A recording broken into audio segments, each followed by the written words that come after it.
Ang kwento ni Tomby. Ang kwentong ito ay hangos sa totoong buhay. Mula ito sa isa nating tagapakinig. Naitago na lang natin sa pangalang Rodel. Taong 1985. Bayan ng Iloilo. Nang mga panahong ito, 22 anyos pa lamang si Rodel. Binatang nognog at nanunuyot ang balat. Dahil sa init ng araw at buong maghapong pangingisda sa baybayin ng baryo. Isang kahig, isang tuka kung ilarawan ni Rodel ang buhay malapit sa dalampasigan. Maagang namulat sa malupit na realidad ng mundo. Kagapay ng ama na si Tatay Danilo sa pangisda. Nakakakain naman sila 3 beses isang araw. Ngunit kung minsan, hindi nila maiwasang mangutang kapag kinakapos. Tay, siya nga pala. Ubus na po pala yung bigas natin. Wala na po tayong sasaingin sa maghapon. Wika ni Rodel. Mangutang ka muna kila Aling Pasing. Mahina talaga anak sa baybayin ngayon eh. Maalon at sobrang sama ng panahon. Tugon ni Tatay Danilo. Tay, ayoko na pong mangutang doon. Palagi na lang po niya tayong pinagsasabihan ng masasakit na salita eh. Magpapautang ha. Palagi namang may pabaon na kutsa. Pasensya ka na anak ha. Hirap lang talaga ang tatay. Pero pag nakahuli tayo ng malaking isda, siguradong makakabili tayo ng masasarap na pagkain. Tiis-tiis na lang muna tayo sa binilad na isda at suka. Ayos lang naman po yan tay. Sobrang sarap pa rin naman ng tuyo no? Talo pa yung pritong manok sa mga kainan. Wika ng binata. Sabay kagat sa hawak na tuyo. Habang kumakain, nagulat si Rodel nang nakita ang ama na bigla na lamang nahirapan sa paghinga. Sumikip ang dibdib. Nawalan ito ng malay. Tay, ayos lang po ba kayo? Ano pong nangyayari sa inyo? Tay, tay! Wika ni Rodel. Tuluyan ng nabaldado si Mang Danilo. Ayon sa mga doktor, na-stroke si Tatay Danilo at mahihirapan ng makabalik sa trabaho.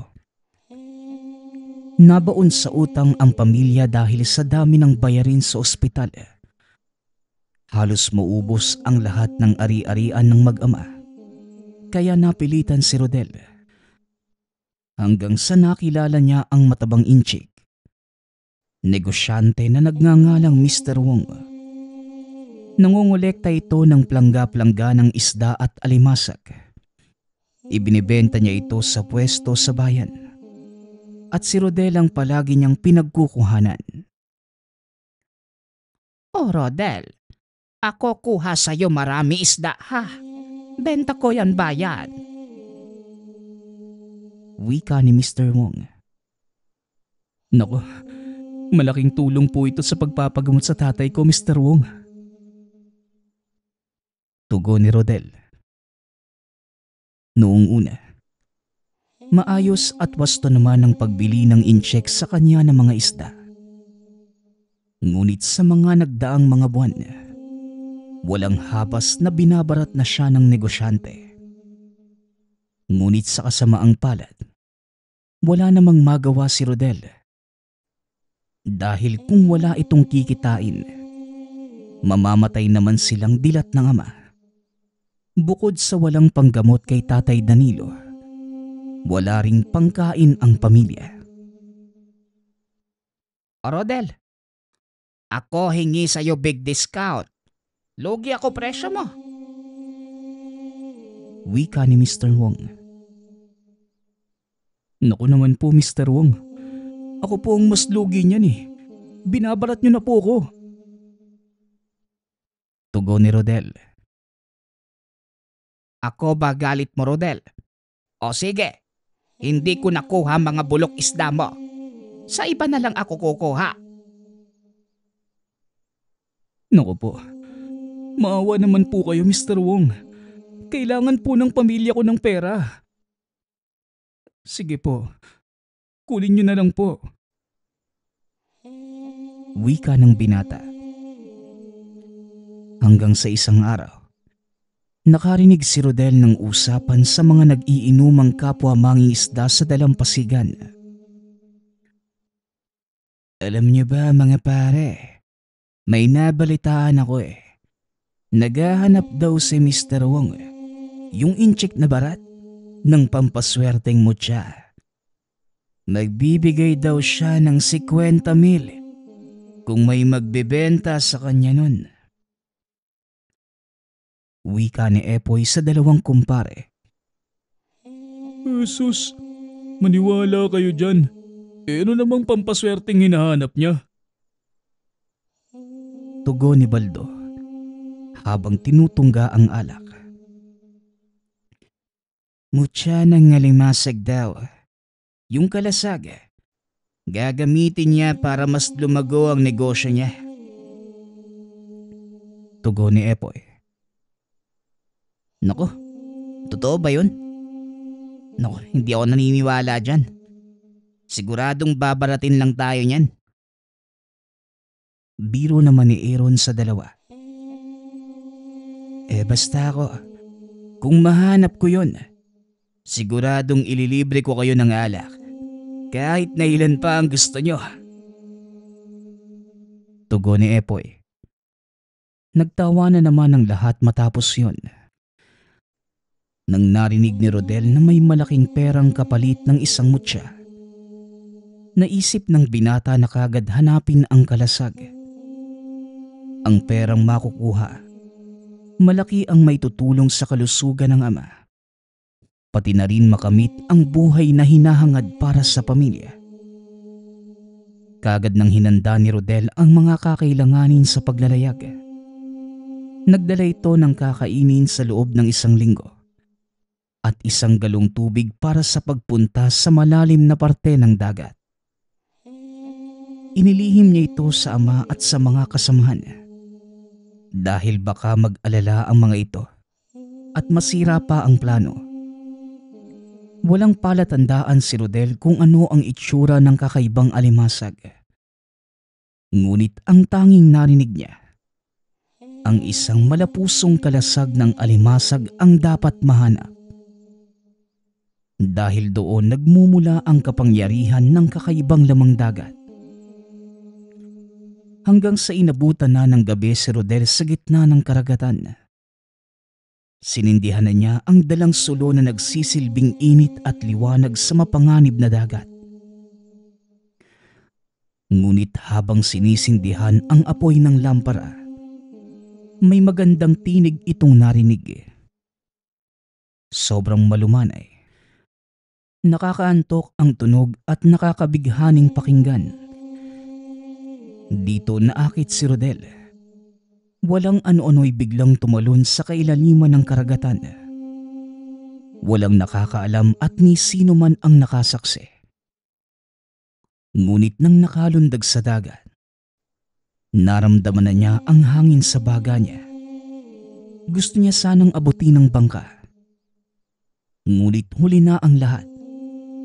Dahil may tila mga nilalang na humihila sa kanya para malunod.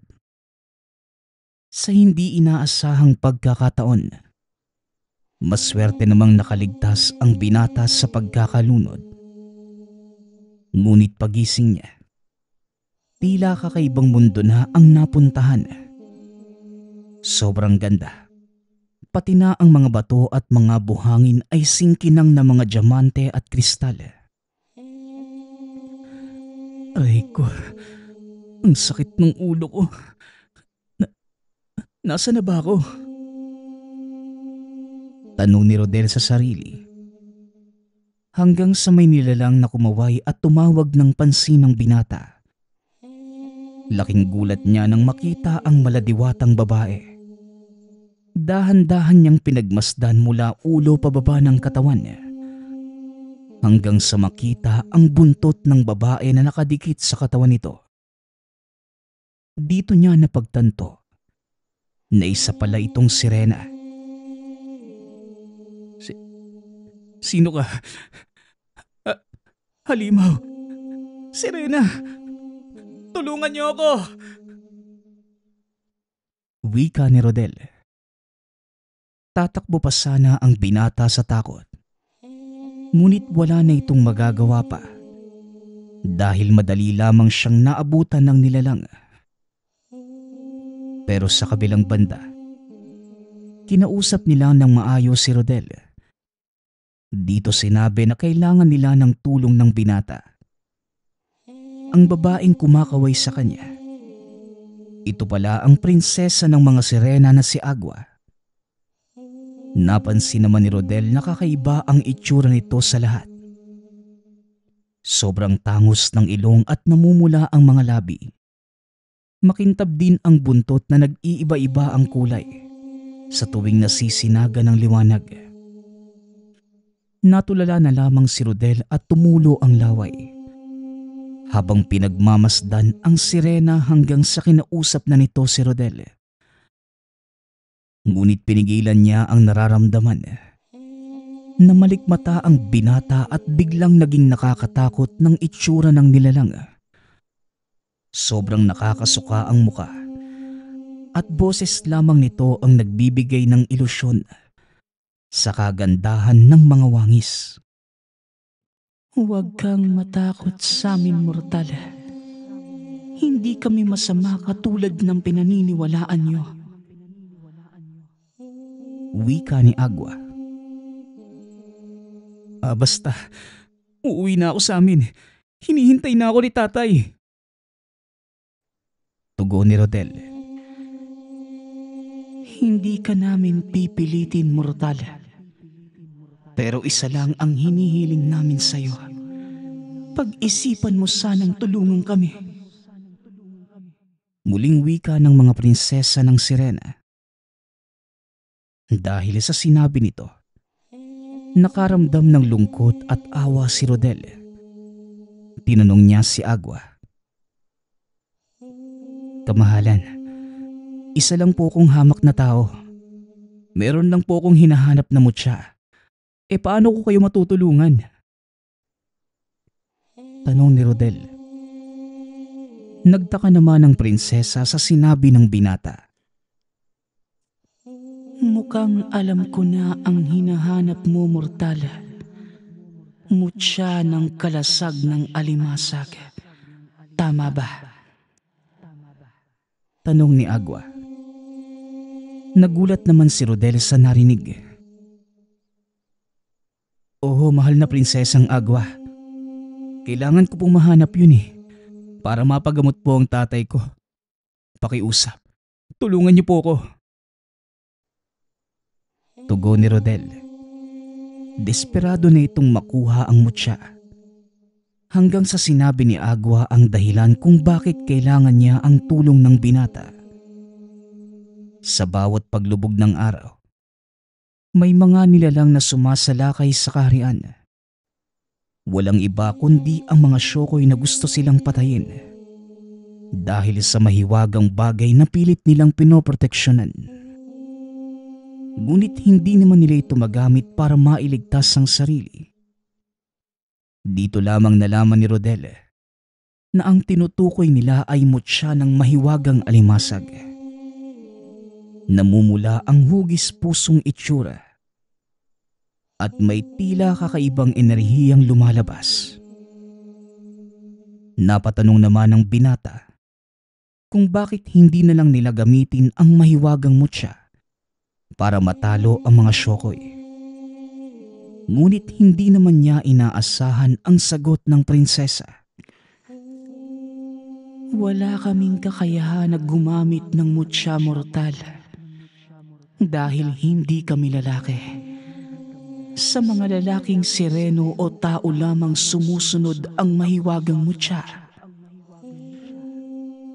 Tugon ni Agua.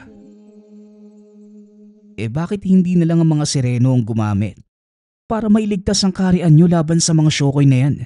Bakit ako pa? Tanong ni Rodel. Bakit?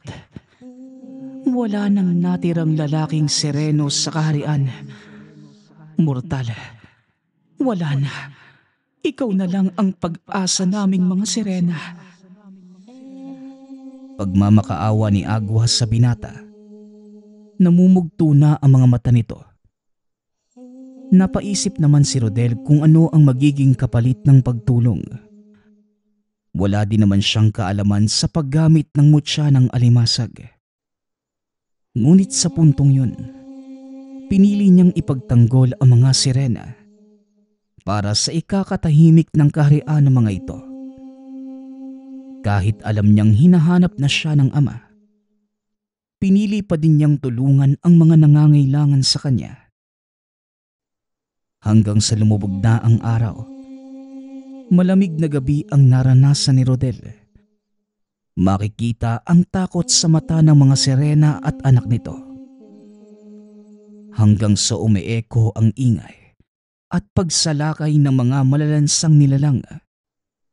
Matatalas ang kuko ng mga ito at mga palikpik na singtalim ng kutsilyo. Takot, panginginig at hindi malaman ni Rodel ang gagawin ng mga panahong yun.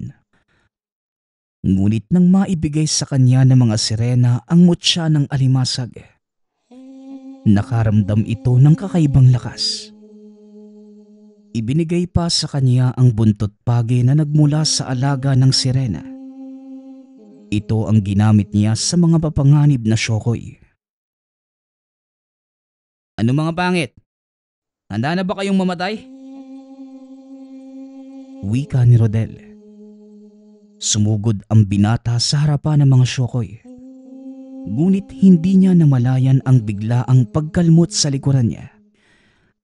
Gamit ang matalim na kuko at palikpik nito, nagpakilala yon sa pangalang Manlaot, ang pinuno ng mga matitinik na Shokoy. Ang tapang mo yata tao para pumunta dito. Ngayon, hindi ka na makakauwi sa lungga mo. Wika ni Manlaot. Ngunit laking gulat ni Rodel. Napansin niya na kagad naghilom ang sugat mula sa kalmot ng nilalang. Makikita na sintigas ng kalasag ng alimasag ang balat ng binata. Nagkagulo ang mga Shokoy. Napangiti na lamang si Rodel at nagkaroon ng lakas ng loob na kagatin ang kaliwang kamay ni Manlaot. Ramdam ng nilalang ang lakas ng kagat ni Rodel. Katumbas ito ng sipit ng alimasag. Tuluyang naputol ang kamay ni Manlaot at nanghina. Pinulupot ni Rodel ang hawak na buntot pagi sa katawan ng Shokoy. Huwag ka nang magpumiglas. Hayaan mong patayin kita ng dahan-dahan. Wika ni Rodel.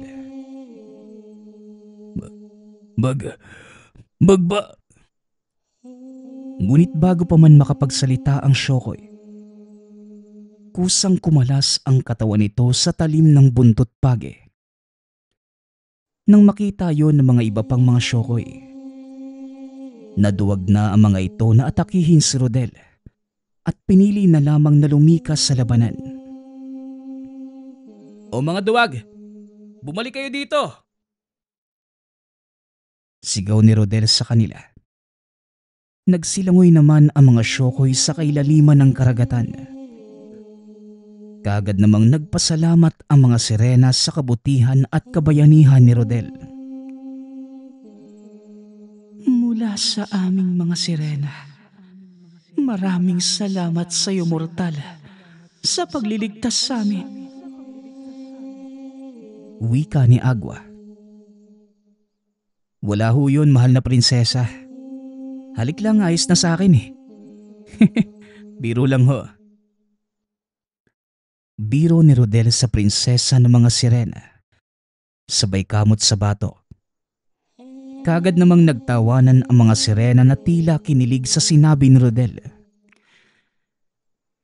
Tunay ngang mga bolero ang mga mortal, katulad mo.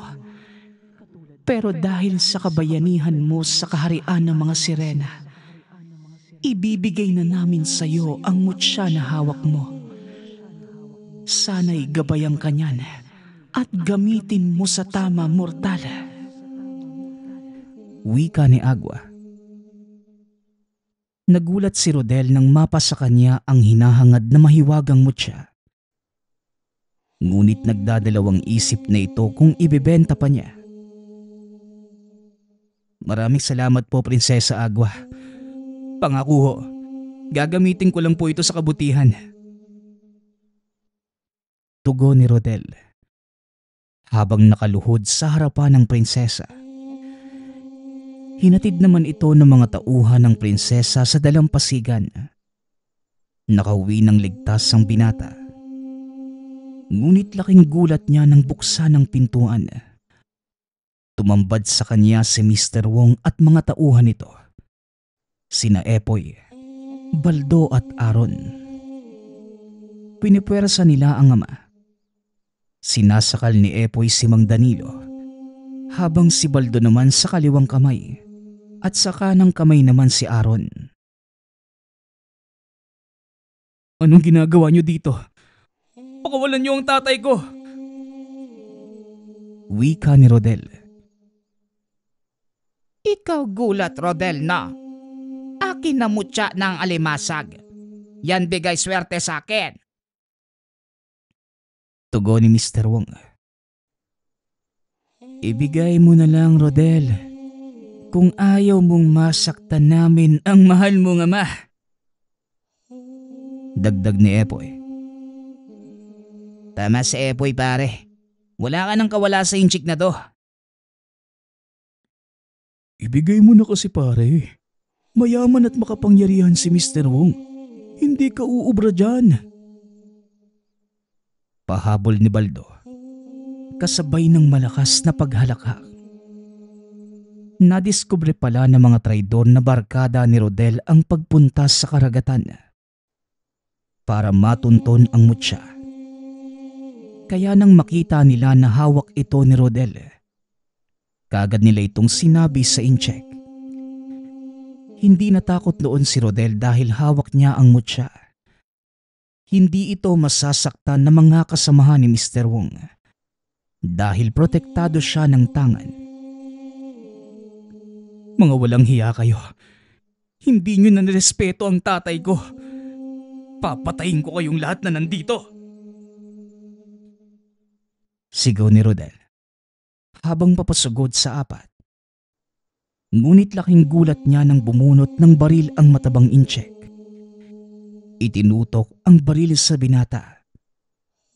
Biglang pinagpawisan si Rodel at naisip ang kaligtasan at kapakanan ng ama. Wala nang nagawa si Rodel, kundi iabot na lamang ang mutya sa incheck.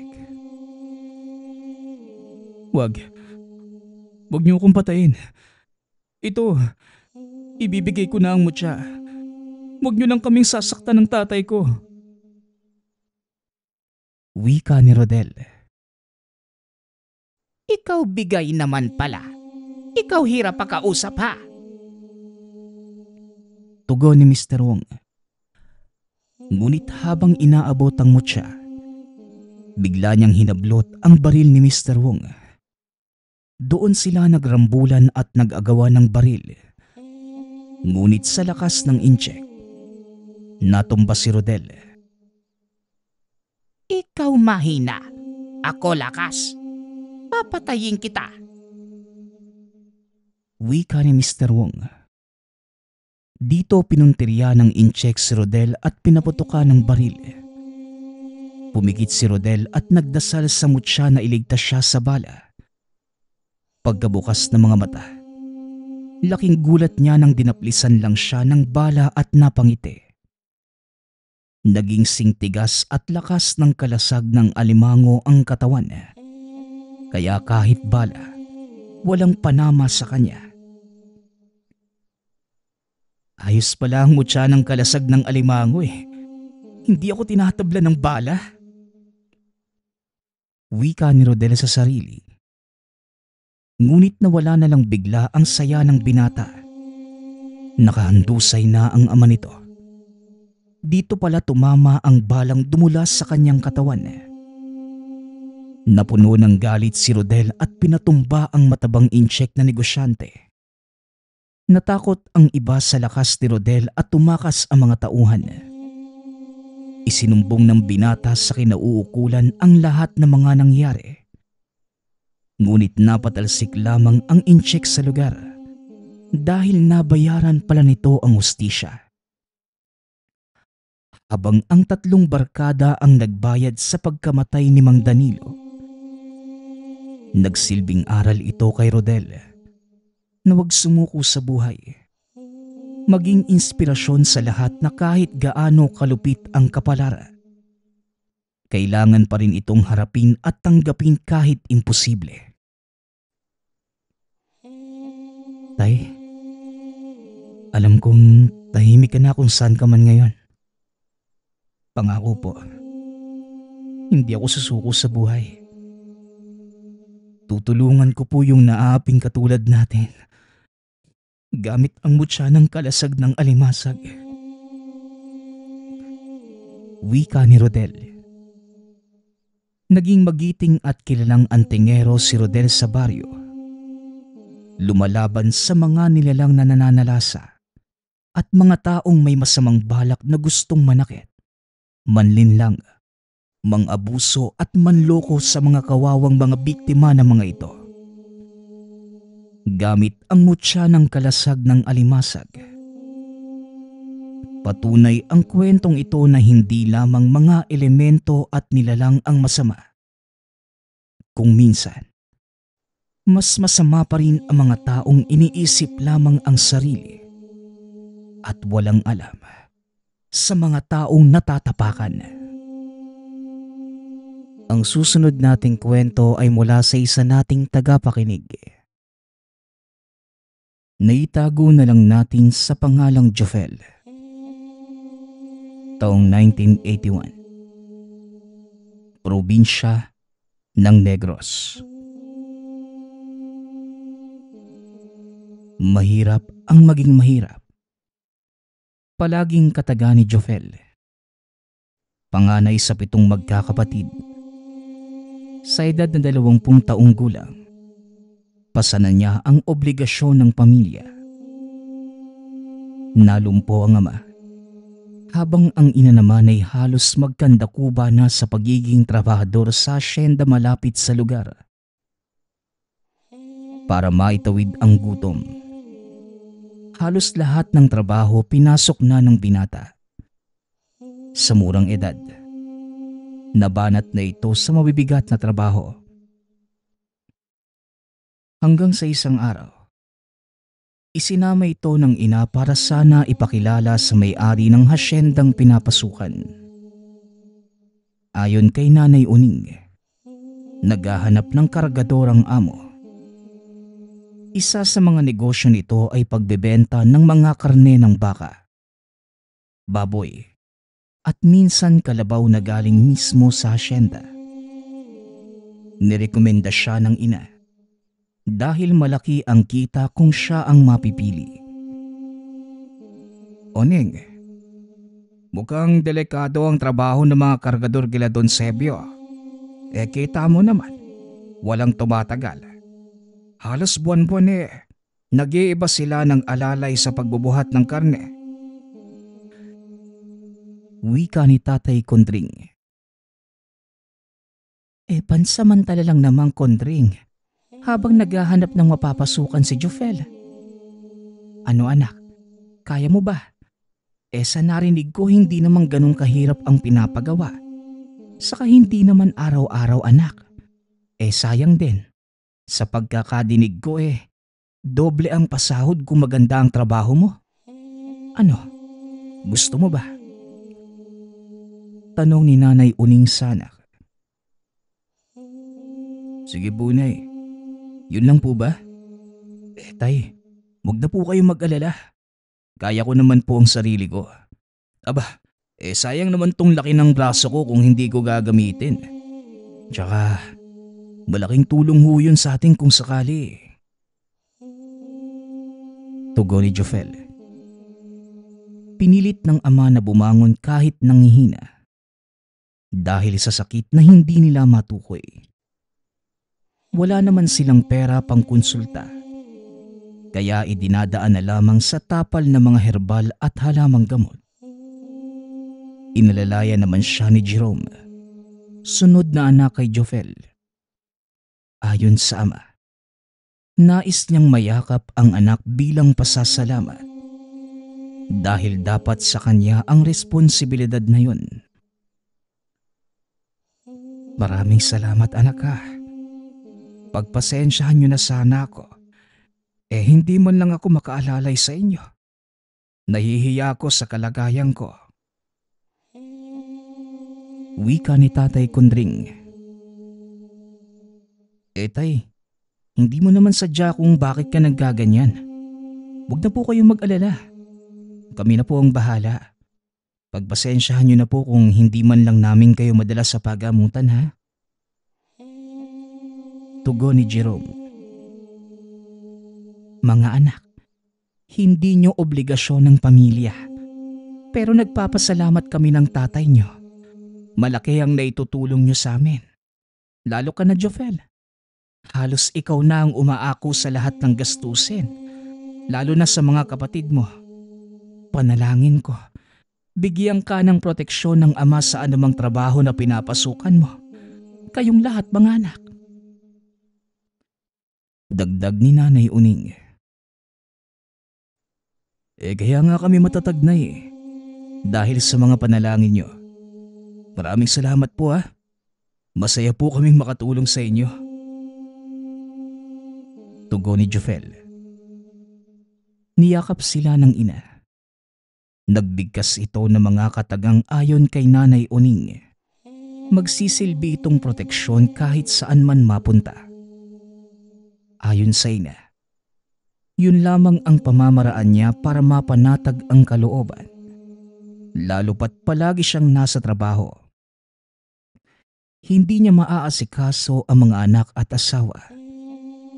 Dagdag pa ni Nanay Uning, natutunan niya ang mga dasal sa yumaong ama na may alam sa lihim na karunungan. Naituro ito sa kanya at naipasa din niya sa mga anak. Hindi man sila manggagamot pero ayon sa ama ni Nanay Uning, hindi lang para sa mga manggagamot ang mga usal. Nasa tao ito at paniniwala ng gumagamit. Maagang naghanda si Nanay Uning at Jofel. Matapos maayos ang lahat sa tahanan, naiwan naman si Jerome sama. Habang ang iba pang mga kapatid pumasok na sa paaralan. Habang naglalakad, noong una ay kabado ang binata lalo pat hindi sigurado kung matatanggap pa ito sa trabaho. Ngunit pinakalma naman siya ng ina. Ramdam ni Nanay Uning ang pakiramdam ni Jofel. Kaya may ibinigay siyang bagay sa anak. Isang metal na may nakaukit na kataga sa harapan at likod. Ayon sa ina, ilagay lamang ito ng anak sa talampakan para mawala ang takot at alinlangan sa katawan. Ano po bang ibig sabihin ng mga nakaukit dito, Nay? Saka, mukhang barya po ito noong sinaunang panahon . Saan po ba ito nanggaling? Tanong ni Jofel. Makakatulong yan sa'yo anak. Huwag mo nang basahin ang kataga. Basta bigkasin mo lang ang mga itinuro ko sa inyo tuwing nagbibigkas ng mga usal pang proteksyon. Gayahin mo lang. Pero wag sa matao ha. Baka mapagkahamalang kanilang nasisiraan. Yang metal na yan ang hihigop ng mga negatibong enerhiya sa katawan mo. Kaya ilagay mo na sa loob ng suot mong sapatos Maniwala ka sa akin anak, mawawala yung masamang pakiramdam mo. Tugon ni Nanay Uning. Napangiti naman si Jofel sa mga sinabi ng ina. Mula pagkabata, hindi sila gaanong nagkakasakit. Hindi man albularyo, ngunit maraming may alam na meron itong lihim na karunungan. Ilang sandali pa ang lumipas. Narating na nila ang lugar. Dumiretso sila sa tanggapan ng hasyenda. Maraming nakapila na nais makuha ang bakanting pwesto. Ngunit dahil kilala ang ina sa lugar, hindi na ito pinapila at diretsyong pinapasok sa tanggapan. Aba, may anak ka palang makisiguning. Mapagkakatiwalaan ba ito? Totoy, anong pangalan mo? Kung tatanggapin kita, kaya mo bang magbuhat ng isang malaking kalabaw? Tanong ng tauhang si Bogart. Malaking kalabaw? Di ba, tinatadtad naman yun, Bogart. Saka malakas yung anak ko. Huwag niyo lang bigyan ng trabahong hindi niya kaya. Maaasahan na talagang masipag itong si Jofel. Sabat ni Nanay Uning. Ikaw ang sumasagot. Ikaw ba ang tinatanong ko? Hayaan mo siya dito, Uning. Dumiretso ka na doon sa gabasan. Bawal ka dito kahit kilala ka sa lugar. Alam mo naman ang patakaran na. Tugon ni Bogart. Humingi naman ng pasensya si Nanay Uning. Ngunit napatitig ito sa mukha ni Bogart. Napakunot naman ang noo ng ina. Sa paglalarawan ni Nanay Uning, tila may kakaiba dito. Maging ang amoy habang nagsasalita.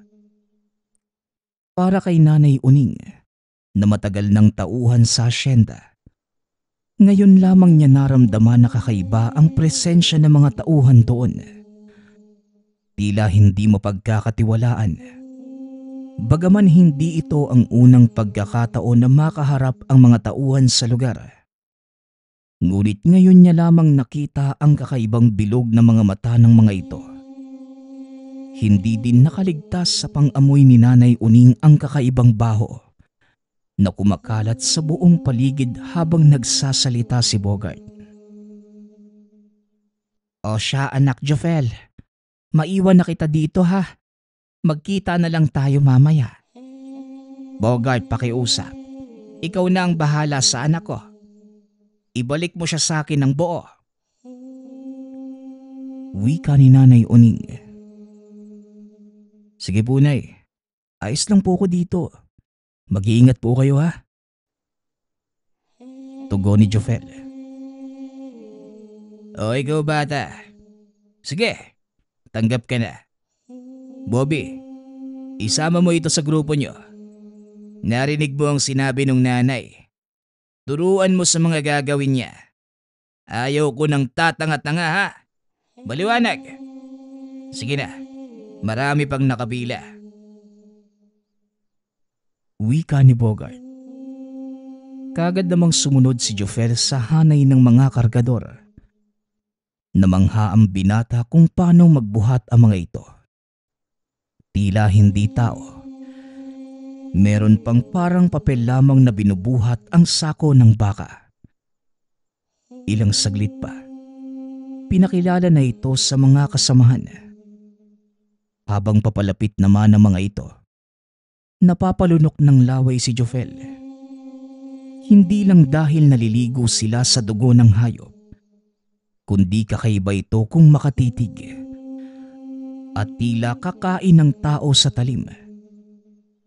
Meron pang hindi mawari ang itsura kung galit lamang o sadyang ganun lamang kapangit ang muka. O kalma lang. Siya ang papalit kay Rene. Baguhan ito kaya pakiusap. Makisama kayo sa kanya ng maayos. Ayaw ni boss nagagawa na naman kayo ng... Natigil ito sa pagsasalita. Bata pa. Ayos to. Ilang taong ka na, Utoy? Yan. Yan dapat ang kinukuha ni boss. Bobby, yung sariwa, saka hindi makunat. Wika ni Batoy. Uy, tumahimik ka ha. Kapag hindi ako nakapagpigil, hindi kita papartihan mamaya. Walang gagalaw kay Jofel. Maliwanag? Sana, naging malinaw yan sa lahat. Kasi kung hindi, ako mismo ang puputol sa mga bayag nyo. Utos ni Bobby. Nagyukuan naman ang lahat na tila asong sumusunod sa amo. Inakbayan naman ni Bobby si Jofel at pinakalma. Makikita ang sobrang takot sa mukha ng binata. Ayon kay Bobby, magiging ligtas si Jofel hanggat trabaho lamang ang gagawin at hindi ibang bagay. Napatango naman ang binata bilang pagsang-ayon kay Bobby. Nang araw na yun, nagsimula ding kagad ang binata. Halos walang pahinga ang trabaho. Nakikita niya na tila walang kapaguran ang mga kasamahan. Kahit pag-inom ng tubig ay hindi nila ginagawa. Ang pinagtataka pa ni Jofel, para itong mga walang pakiramdam, tutok lamang sa paghakot ng mga karne. Hindi naman siya nagtatanong kung saan ito nanggagaling. Basta ang alam niya, maraming alagang baka sa asyenda. Ngunit hindi niya inaasahan na tila hindi ito nauubos. Sa isip niya ng araw na yun, tila may kakaiba sa lugar. Hindi man lamang kumain ng tanghalian ang mga tauhan. Kahit merienda wala. Sanay naman sa trabaho ang binata. Ngunit hindi sanay ang katawan ni Jofel sa walang kain at tubig. Kaya 2:00 pa lamang ng hapon, napatanong na ito sa mga kasamahan.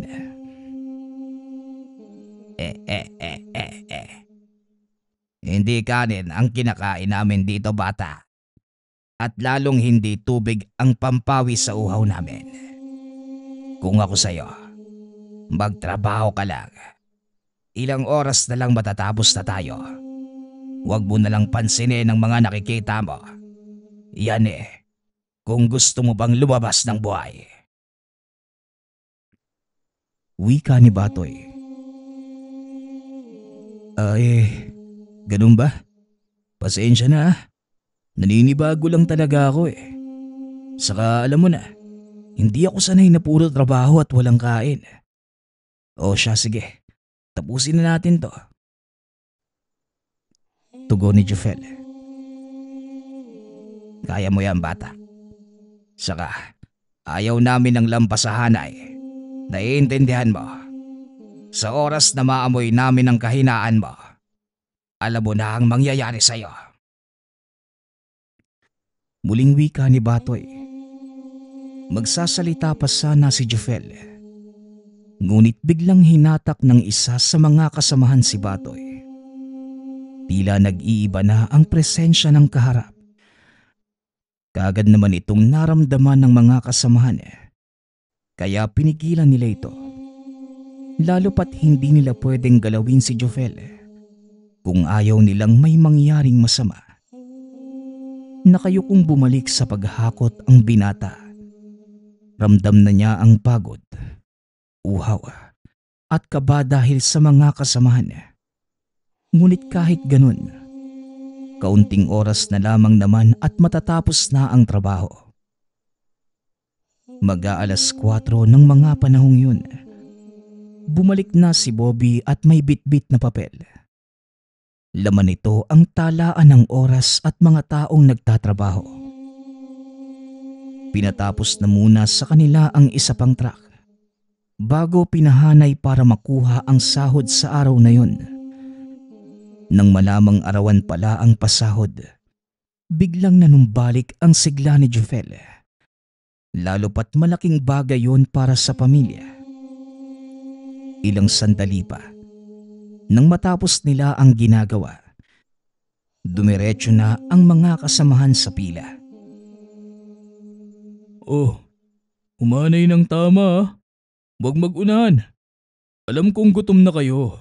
Kaya pumila kayo ng maayos nang mabilis tayo matapos. Oy, ako na ang nauna sa pila. Huwag na kayo makiagaw. Bobby, pakiusap. Unahin mo na ako. Nauuhaw na talaga ako eh. Wika ni Batoy. Napatingin ang lahat sa kanya. Makikita sa mukha na tila namumutla na dahil sa uhaw. Maging si Jofel. Halos himatayin na sa sobrang gutom at uhaw. Ngunit ang hindi niya inaasahan, ibang uhaw ang nararamdaman ng mga kasamahan. Lalo pa noong may isang katiwala na sinenyasan ni Bobby. Tila may pinakuha at isa-isang binigyan ang mga nakapila. O ayan na. Siguro naman wala nang mauuhaw sa inyo. Ikaw Batoy, kilala kita ah. Umayos ka't huwag kang laging magulang sa mga kasamahan mo. Sita ni Bobby. Yumuko lamang ang mga ito bilang pagtugon. Sa kabilang banda naman, nakaramdam si Jofel ng tuwa dahil mabibigyan sila ng maiinom. Sa hindi inaasahang pangyayari, nanlaki ang mga mata niya nang makita. May balding naglalaman ng mga supot na may lamang malapot na likido. Maliban sa kanya, lahat ay nabigyan. Halos sabay-sabay pa ang mga itong umiinom. Sa paglalarawan niya, hindi naman kulay pula pero tila sadyang iniba lamang ang kulay para hindi niya makitang hindi talaga para sa tao ang inuming yun.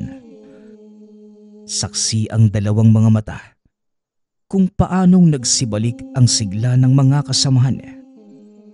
Ang kaninang mga namumutla, napalitan ng ngiti at nawala ang pagod at gutom. Lumapit naman sa kanya si Bobby. Binigyan siya ng isang bote ng tubig. Pasimple pa itong nagpaalala sa kanya. Kung mahal mo ang buhay mo at ang pamilya mo, kung ano man ang makikita mo sa paligid, huwag mo na lang pansinin. Nagtatrabaho ng tama ang mga kasamahan mo para mabuhay. Pero mawawala yon sa oras na makialam ka. Wika ni Bobby. Oo, naiintindihan ko. Pasensya na po kayo ha. Tugon ni Jofel. Minuto lamang ang nakalipas. Biglang bumalik sa ayos ang pila. Isa-isa silang binigyan ng sobre na may lamang sahod ng araw na yun. Habang nakapila si Jofel, panay naman ang tingin ni Batoy sa kanya. Kulang na lang ay sugudin niya ang binata. Ngunit dahil takot ito sa amo, kaya hindi niya magawa ang gusto. Sa kabilang banda naman, hindi lingid kay Jofel na may balak itong masama sa kanya. Ilang sandali pa nang maabot sa kanya ang sobre. Laking tuwa ng binata nang makita na halos triple ng sinasahod niya kesa sa ibang pagawaan. Hindi niya inaasahan na malaki pala talaga ang bigay, lalo pat ang dami nilang hinakot. Magtatanong pa sana si Jofel, ngunit biglang may kumalabit sa kanya. Huwag kang lumakad sa labas na walang kasama. Kung gusto mo pang makalabas ng buhay, sumabay ka sa amin. Dalian mo, malapit na ang oras nila. Bulong ng isang binata sa kanya na nagpakilalang lanot. Napakunot ang noo ni Jofel sa sinabi ng kasama. Maliban sa hanay nila, tila ang iba sunod-sunuran kay Batoy. Kasamahan din nila si Lanot. Ngunit ramdam ng binata ang pag-aalala dito. Lalo pa noong nakita at naramdaman niya ang pagbabago ng mga nakapaligid. Tapos na din naman ang trabaho ng araw na yon, kaya nag-ayos na siya para makauwi. Ngunit biglang naihi si Jofel, kaya dumiretso na muna ito sa palikuran.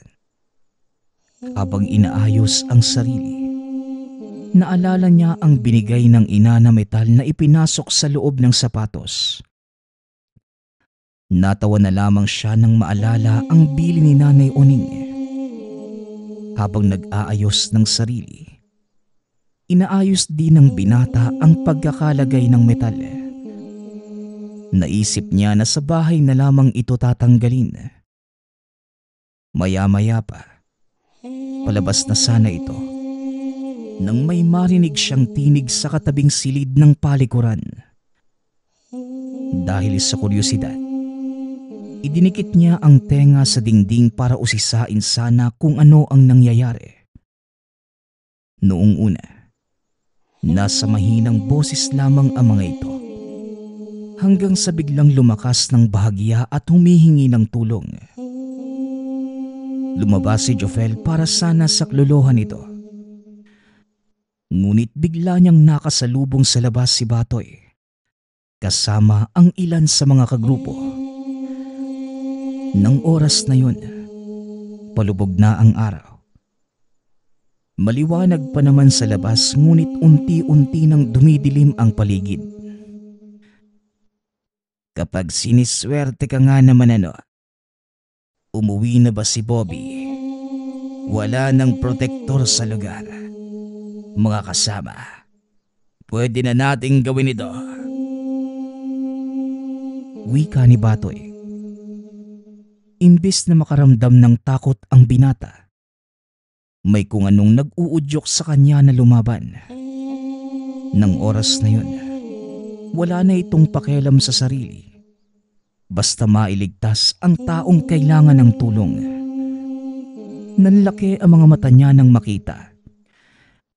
Nagiba ang figura ni Batoy. Biglang naging aso ang itsura ng ulo. Napaatras ng bahagya si Jofel nang susugudi na sana siya ng mga nilalang.